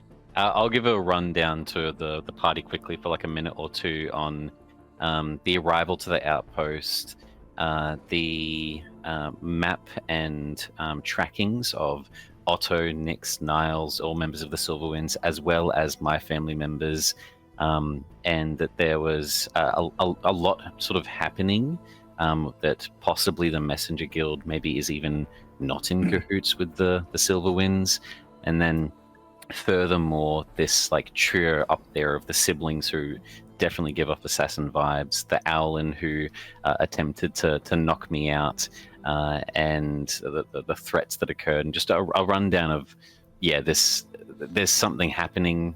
I'll also mention, in case Niles knows it, that they currently are enacting the Azure Protocol, in case he's heard of it before. Yeah. Would Niles know this? Niles, could you make me a history check? Lyra, I see you rolled a stealth of 15, so a total of 25. You are trying to keep things stealthy and on the down low. Good to hear. History is not my strong suit. Trying to stop like a passerby. bunch of people just all like... Yeah, it does look like you're kidnapping people. Yeah. I'm just trying to avoid that. 28 for... it's a BDSM thing. Don't ask me. I'm actually going to use my inspiration to... Oh, okay. So we're down... So 2 for the first history check. Let's get the inspiration. It's going to be... I can feel the momentum. It's going to be a natural 20. Because we've just had that happen with... It's a 6. I can't feel the momentum. 16? No, that's history, not stealth. Plus 10 to history checks. Niles, you've got no fucking clue what he's talking about. The Azure Protocol? No idea. I just shrugged. Mira might know. Yes, Mira might know. Yes, I heard similar things. Like my cousin, I told you, Bart, that I was speaking to my cousin. Soren was here. Oh, in Seastride. Yes.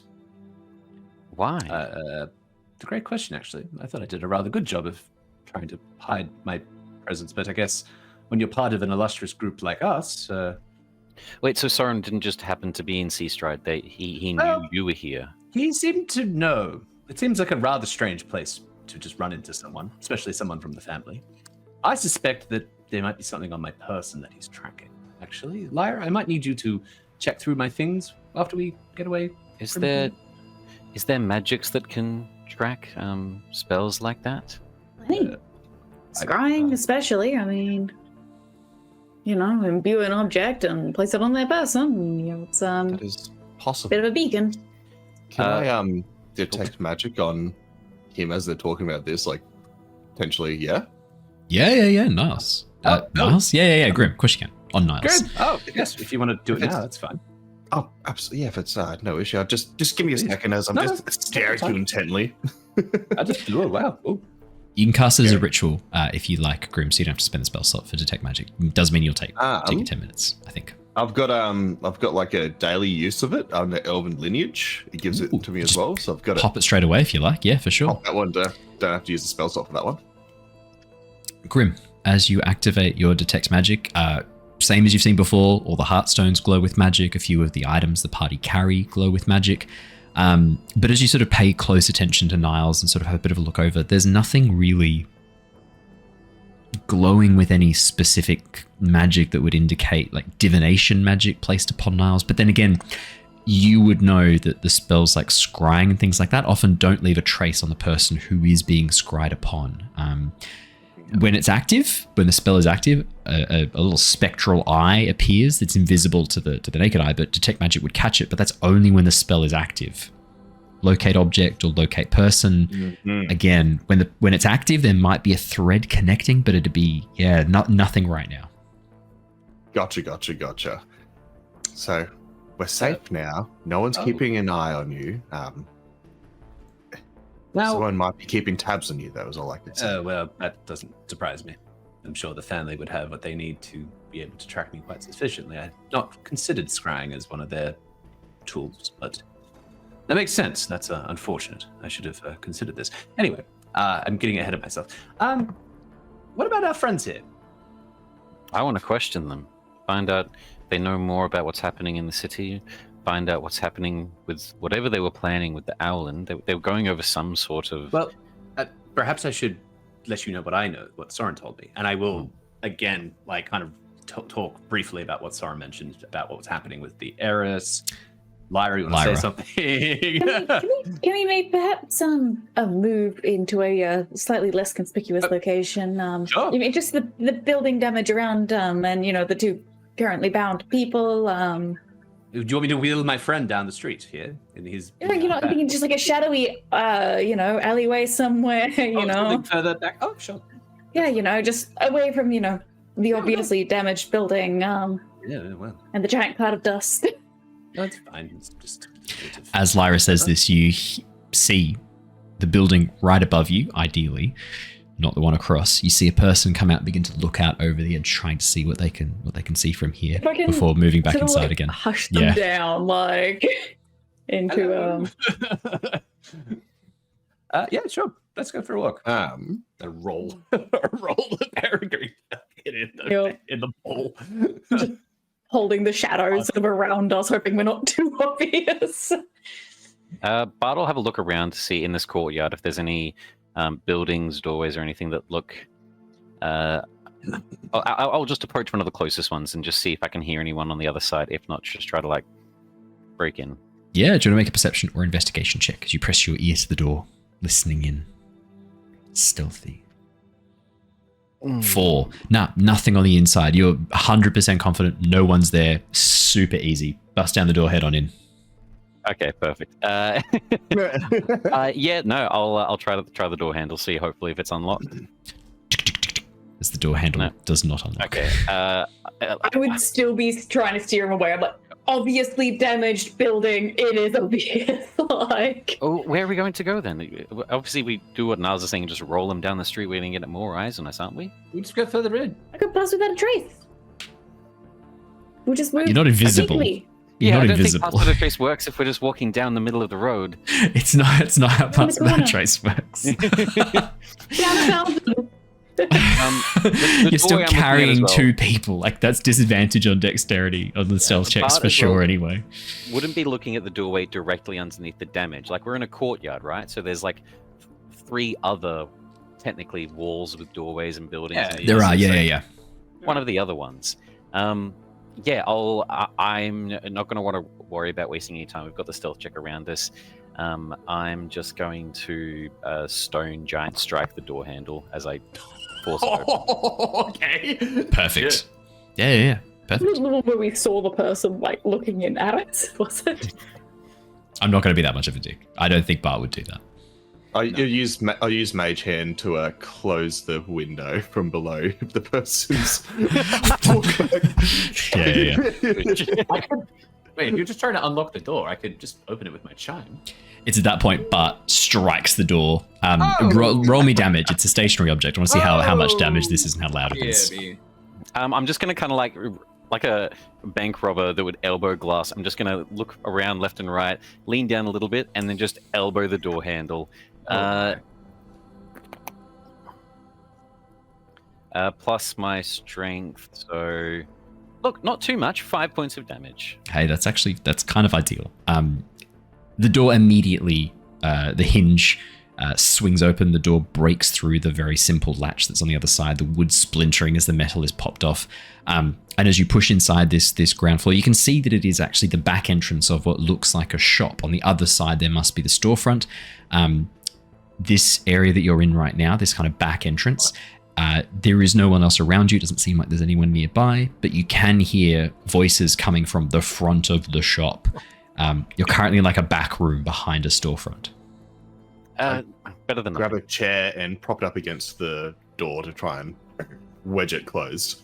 Nice. Okay. As you pop the chair in place, holding it steady, the doorway into the shop you think is reasonably blocked for the time being, Grim. Dragging my Peregrine in.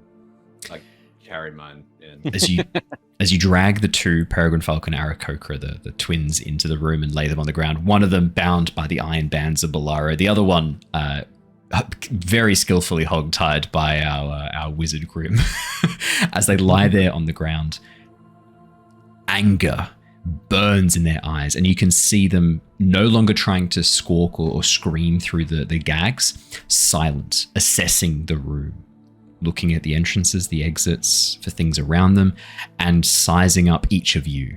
These are warriors, predators, analyzing the situation, biding their time.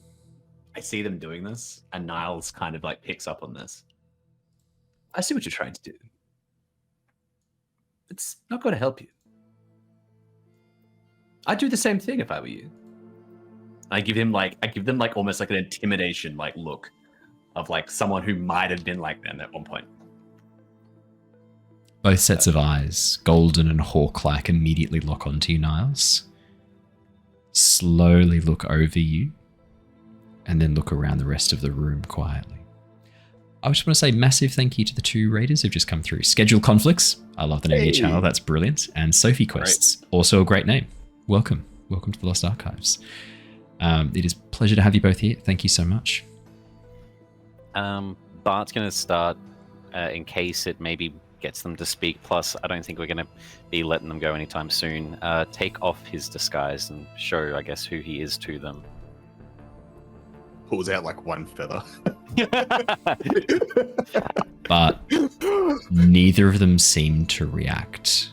Okay. Surprised, concerned. That's strange. Well, look, now is as good a time as any, I guess. Not sure how Can long. I insight that reaction? Like... Yeah, that's a good call, Lyra. Absolutely. Niles, if you want to as well, 100%. I'm going to as well, for sure. Yeah. Zone of Truth. I thought we might be doing a Zone of Truth. I had a feeling that was on the way. Just wanted to join the fun. I'll make the charisma saves. Hell yeah. Okay. Ooh, one of them passes. 18. The other one does not. 10. Insight 18 for Niles. 15 for Lyra. 20 for Grim. Grim, what is going on, buddy? You're really rolling high tonight. This is amazing. The natural 20 for binding these people up. 15 for an insight. I tie up people and I don't lie. So 15 on the insight check, Lyra. They no reaction, poker face. These are trained combatants, assassins, from what Niles has said. I mean, you remember the conversation with Nyx. Niles sort of informed you about this group of elite Owlin assassins known as the Shadow Claws.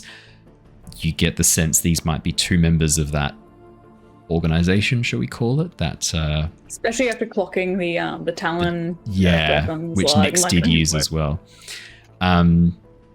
18 Niles, 20 Grim. Both of you pick up. One of them, the sister, was not surprised. The brother was. Interesting. The sister, if anything, what you see on her face, subtle, is confirmation of something she'd suspected. This kind of like, proof. Whereas the brother, he is a bit surprised, but he's keeping his emotions under control in this moment. Out of the two of them, which is the one that failed as well? The brother is the one who failed. Okay, that's good. The boy... Yeah, no, he's consistently shit, apparently. The boy has to speak with us. I'm going to see if I can connect through the tattoos. I'm going to, like, I guess, get into a bit of a squat in front of him in his ball and try to just continuously, because this last 10 minutes, so I'm just going to keep intelligence contesting a linking tattoo until it connects. Okay.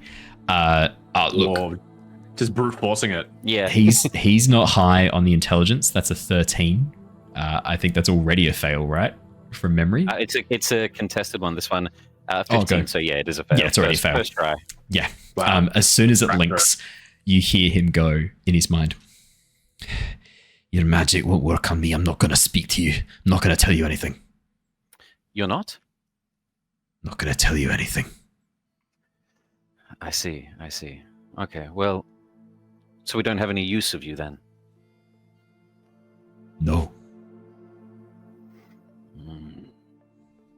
Question, Zone of Truth. Does that imply to only the spoken word? Let me have a quick peekaroo.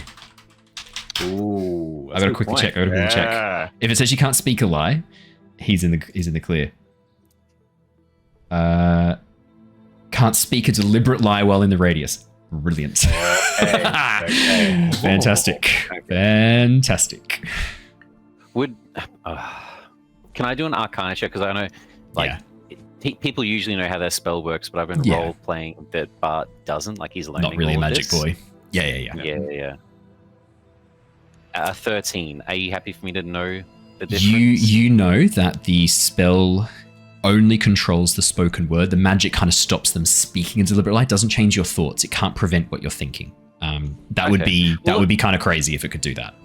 I'll still keep the connection linked, and I'll just be like, I'm about to loosen your tongue. My friend over there has a side you probably don't want to see. Training from the Talon and others. I'd just be careful. He's not one to hold back if annoyed.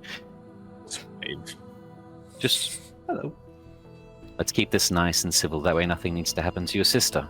And I'll take the gag out. Hello, Bartholomew. Niles?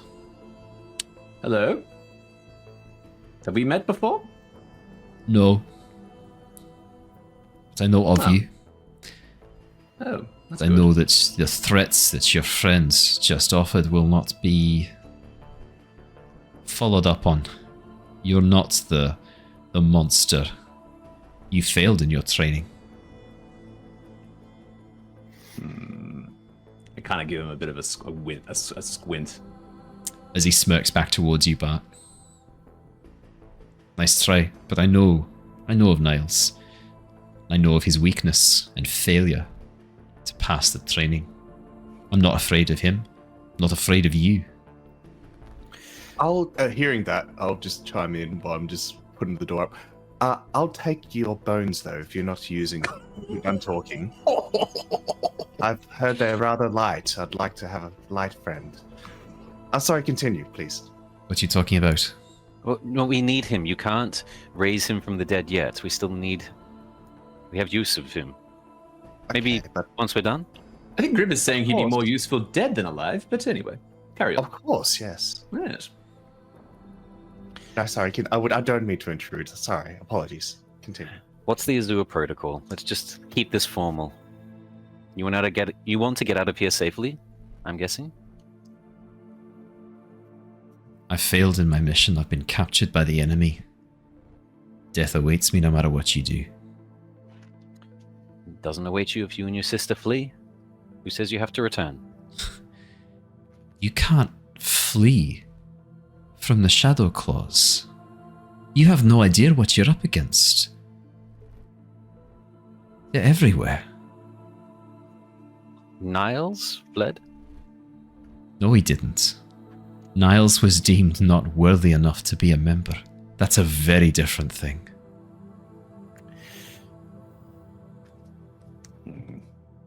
What will assist us in finding some mutual arrangement here? What do you want? I'm already dead. My sister and I. You capturing us has just guaranteed our destruction. Our failure to anticipate that you were not working alone, young prince. It's already cost me my life. Who are you Protection working and hiding then? You can't. You can't protect us. Your friends at the Tempest Guild in Oxenfurt, they can't protect us. Your giant friends, they can't protect us. They can't even protect you. I don't think the Shadow Claws or any of the Eris will exist for much longer. So nothing will matter in a number of weeks. Eris is doomed. Shadow Claws aren't. You're showing your ignorance. You'd be better to keep your beak shut. Our ignorance. You just mentioned that you weren't aware that I wasn't working alone, but that's already knowledge that your higher-ups have. I didn't know that it was you. Is that the excuse we're going with today? So is that your ignorance right now? Your spell compels me to speak the truth. And that's what I'm doing. Okay. So you're already dead. After this, what's the go? You just off yourself? I will return to my masters. Beg penance. It will likely not be granted. And I will be killed. It's always so extreme with you at times. We're at war. Of course it's extreme. With who? With yourselves? With the other families? With this world. Do you have any idea what awaits us back in the plane of air? You've got no clue. Elaborate.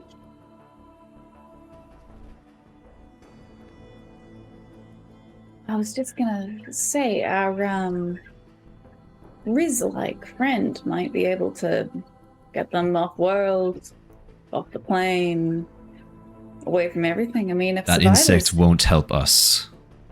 Oh, no. Yeah. He doesn't interfere. He's already been approached many times in the past. He has no interest in assisting anyone on this planet. What awaits us in the plane of air? Combined might of the Owlin and Eris, the Owlin and Aarakocran people. That plane's been conquered. Completely conquered. And now it's time for Nostea to follow. Are you working with the Silverwinds? Of course we are. I should have known. I just thought you might have had your own agenda, but seems like you've aligned yourselves with Nyx then. Unfortunate. Makes things a little bit Aligned easier. ourselves with Nyx. She's our leader. She's the one who commands the Shadow Claws. You really know nothing.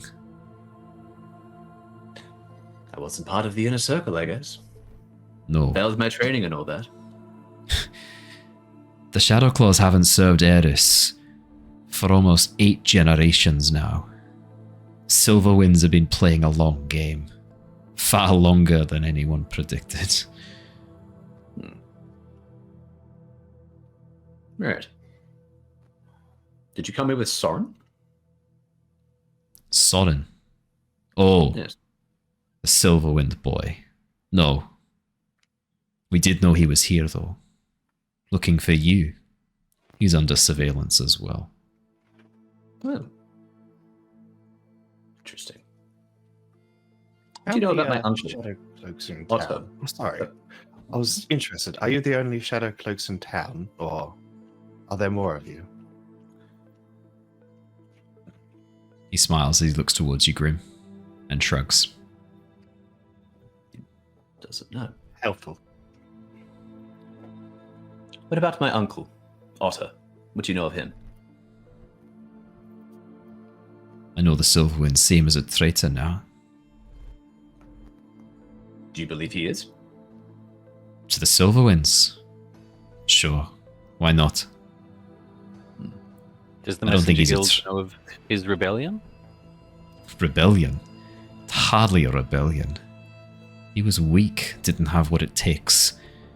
That's why he's been relegated to the side and dropped. I'm not sure if Eris knows. Don't think they'd care if they did. The Zishi's been preoccupied as of late. So I've heard. Internal politics. Family against family. Such a shame that the weakness of Eris is what's driven Silverwinds to act. Indeed. What about the Cloud Giants? How do you plan on fighting that? We're not fighting the Cloud Giants. You don't fight the Giants. No. An ally. An alliance would be far better served for our purposes. After all, we want similar things. Then you misunderstand the Cloud Giants entirely. Or they think they'll be using us, just as we think we'll be using them. Nick's made it quite clear. You're in over your head. If you truly think that that's the case, then you've got another thing coming. She's already manipulated 2 of the other clans. Why not the Cloud? Which clans? Thought you came from the Underdark. She had the Stone Giants hopping along to her designs. Not even directly either, through an intermediary, some Dwergar heavy. Obsidian foot or something. She did, but that has been resolved.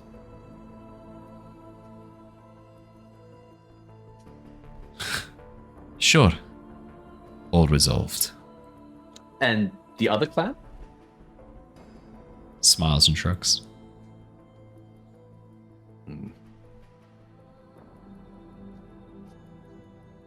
So you're doing this for the betterment of you and your sister and the betterment of our people? Doing this for survival of our people. The Giants are back. This is their world. They're gonna take it back unless we can get off. Unless we can make an agreement and get away from here. Well, I think we're finally making some common ground then. Or at least some headway in this conversation. Your goals do not align with that of Nyx's. Do you know of the deals made with the devils? Shrugs. Do you know of Nyx's plans to not return to the plane of air? Shrugs again. If I could get you a new body, would you want it? A new body? What are you talking about? Survival? I mean, you won't be able to fly anymore. I mean, I don't think so, but how important is it to you? How important is this war? This fight? just This survival. honor and duty my sister and I have been given? Just staying alive. Just not being killed by those you're loyal to. There are things more important than life.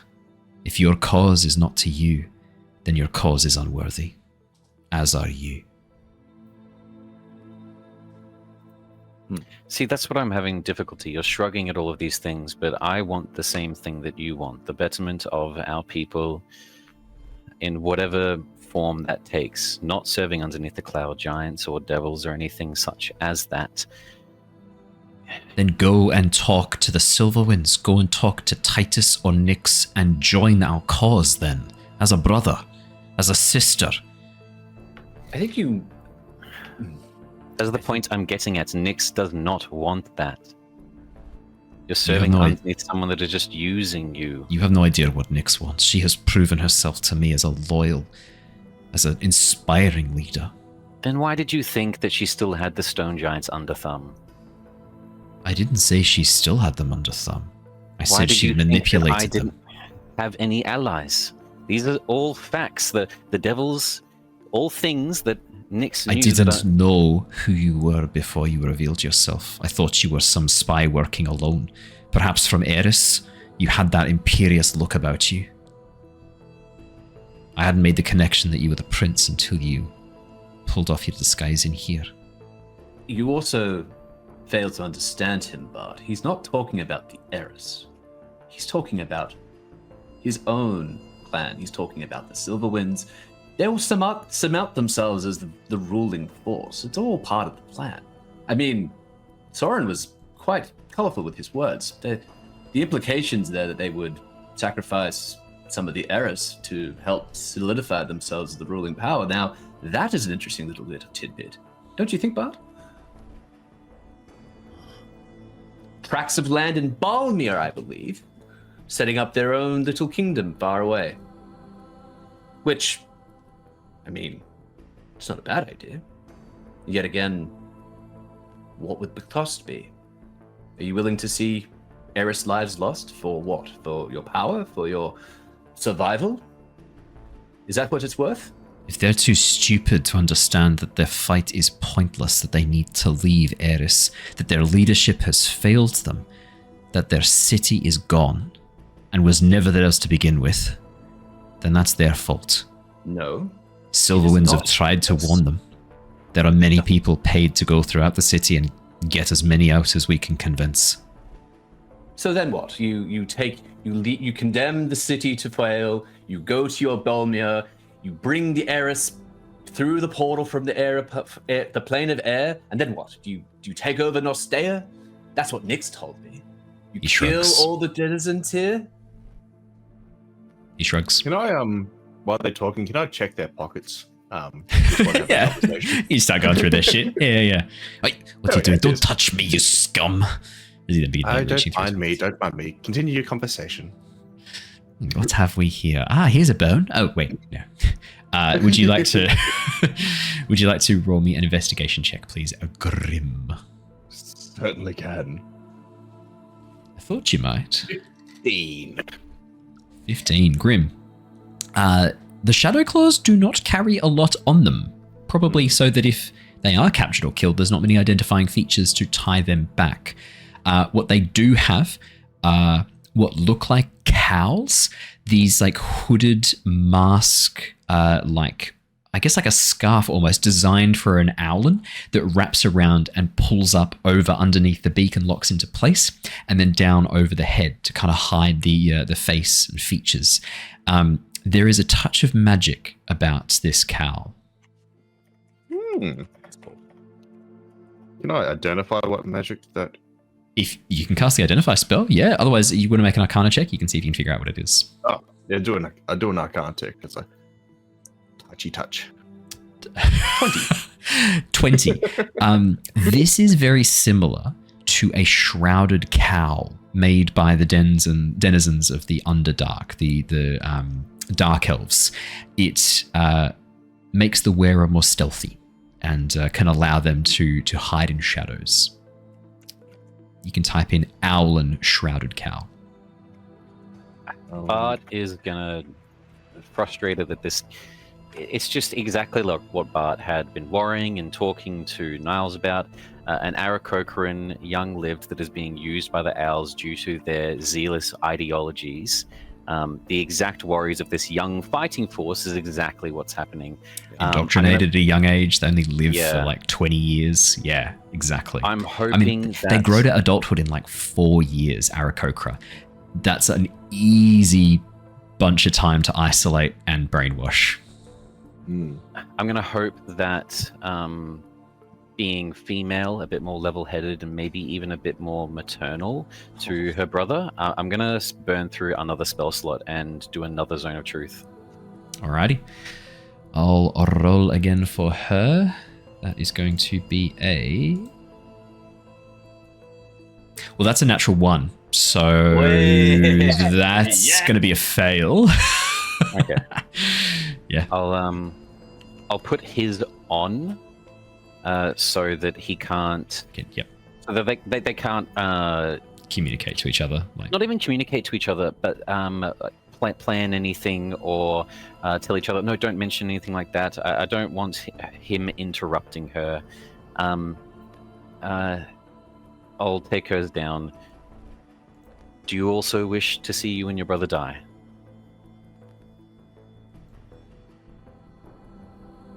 She gazes at you and then looks away.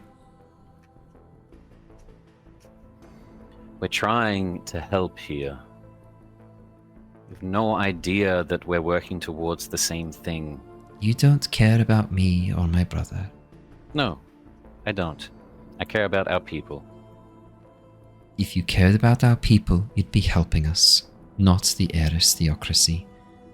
And I am doing that. You just don't understand because you're young and naive. She stays silent, staring at you. So this is it then.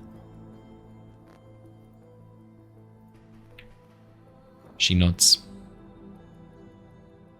You don't even know the half of it. I know that your brother betrayed you to the Dwergar in a bid to grab power and to stop you shaming your family. Then she turns towards you, Niles. I know your uncle Otto got cold feet about your training, yet he was the one who put you forward initially as an acolyte. Turns towards you, Lyra. I know you're on the run from the Fae, and there's a bounty anyone could cash at any moment. And then turns towards you, Grim. And I know you have 7, maybe 8 weeks left to live. How's that curse treating you? Oh shit. Eating you alive, I hear. Well, nothing wrong with a little bit of death now, is there? Not to be afraid of what's on the other side, one could say.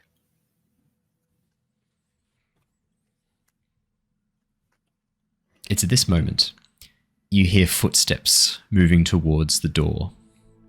The door handle against the chair. Then you hear someone go, from the other side. Then the sound of the footsteps retreating. And then the sound of running feet as a figure throws themselves against the door, bursts through, and lands on the ground in front of you. And that is where we're leaving for tonight. Oh no. What an awkward situation. I'm tempted to use what you just said, Brandon, what an awkward situation, as the title for next week's episode. I will say the figure who bursts through is a Maloran orc. So that is a very good pun that you didn't know you were making in the moment. You didn't know you were making that, but it's a golden pun. Awesome. Thank you so much, everybody, for joining us. That is where we're going to wrap up for tonight. Always got to end on a cliffhanger. You know me. Goodness me. Well done, friends. That was a potentially catastrophically bad fight that you negated like it was nothing and made my enemies look like they're made of fucking tissue paper. Well done. Well done. Very nicely done. I hate all of you. That's where we're going to wrap up. Thank you so much, guys. For those of you watching on YouTube or listening to the podcast, make sure you hit the subscribe, like, and leave a comment button. YouTube's shit. It's just shit. So what you need to do is you need to be grim. You need to use the rope to tie back the flight feathers by hitting the comment button. You need to hog tie the legs by hitting subscribe.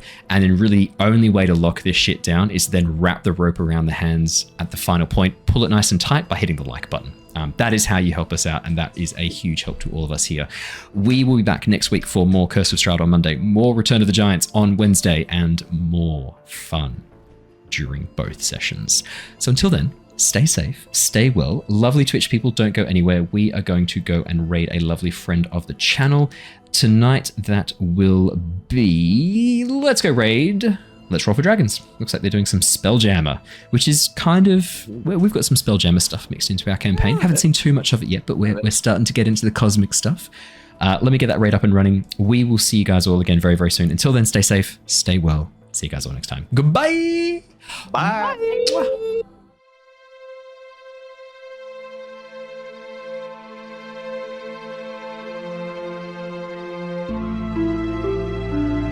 Bye.